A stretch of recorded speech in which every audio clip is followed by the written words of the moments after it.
ముందుగా ఆంధ్రప్రదేశ్ రాష్ట్ర పోలీసు శాఖకి అలాగే honourable home minister Vangalapudi Anitha గారికి నా సెల్యూట్. కారణం, నిన్న బాపట్ల పరిధిలో ఒక మహిళ మీద అఘాయిత్యం జరిగి అమ్మాయిని చంపేయడం జరిగింది. ఈ ఇన్సిడెంట్ జరిగి 24 గంటలు అయ్యిందో లేదో ఆ దోషుల్ని పట్టుకొని పోలీసులు అరెస్ట్ చేశారు. ఈ నిమిత్తంగా ఈ రకమైన ఇమ్మీడియట్ యాక్షన్ తీసుకుని దోషుల్ని పట్టుకునే ప్రక్రియ చేసినందుకు గాను పోలీస్ శాఖ వారందరినీ నేను అభినందిస్తున్నాను.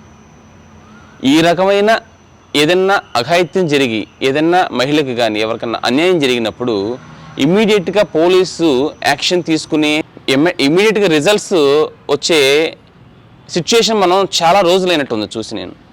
ఎందుకంటే నిన్న నేను ఈ ఇన్సిడెంట్ చూసినప్పుడు ఒకవేళ వీళ్ళు కనుక దోషుల్ని పట్టుకోకపోతే దాని గురించి ప్రత్యేకంగా మనం వీడియో తీసి పోలీసు మీద కొంచెం ఒత్తిడి తీసుకొచ్చి త్వరగా దీని గురించి ఒక కంక్లూజన్ ఇవ్వండి, ఎవరైతే ఉన్నారో దోషులు వాళ్ళని పట్టుకోండి అని చెప్పి వీడియో చేయాలన్న ఆలోచనతో ఉన్నాను నేను యాక్చువల్గా.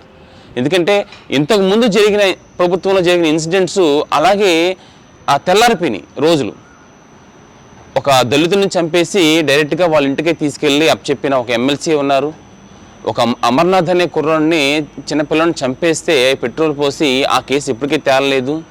ఇదేంటి, ఈ ప్రభుత్వం వచ్చి ఒక పక్కన అసెంబ్లీలో ప్రమాణ స్వీకారం జరుగుతుంటే ఇంత దారుణమైన ఆ రోజే ఇటువంటి దారుణం జరిగింది ఏంటి, ఈ ప్రభుత్వానికి మచ్చగా ఉండిపోతుంది కదా, ఇది త్వరగా ఒక దోషులను పట్టుకుని ఇది కేసును త్వరగా తేలిస్తే బాగుంటుంది అన్న ఆలోచన నాకుంది. ఎందుకంటే ఆ ప్రభుత్వానికి ఈ ప్రభుత్వానికి తేడా ఉందని చెప్పి మేము అనుకుంటున్నాం. కామన్ మ్యాన్గా మేము అందరం ఎక్స్పెక్ట్ చేసేది ఇదే. తేడా ఉండాలి, తేడా జరగాలి, ఖచ్చితంగా న్యాయం జరగాలి. ఎవరైతే అన్యాయానికి గురైన వాళ్ళందరికీ న్యాయం జరగాలనే కదా ఓట్లు వేసి మనం అందరం గెలిపించింది. ఆ ప్రభుత్వం ఎలా ఉంది, ఇది కూడా అలాగే ఉంటే మనకు ఏం తేడా ఉంటుంది? ఆ తేడా చూపించినందుకు పోలీసు శాఖకి పూర్తి స్వేచ్ఛ ఇచ్చి ఈ దోషులను పట్టుకునే ప్రక్రియ త్వరితగతిన 24 గంటల్లో చేసినందుకు ప్రజలందరి తరపున మరొక్కసారి పోలీస్ శాఖకి సెల్యూట్.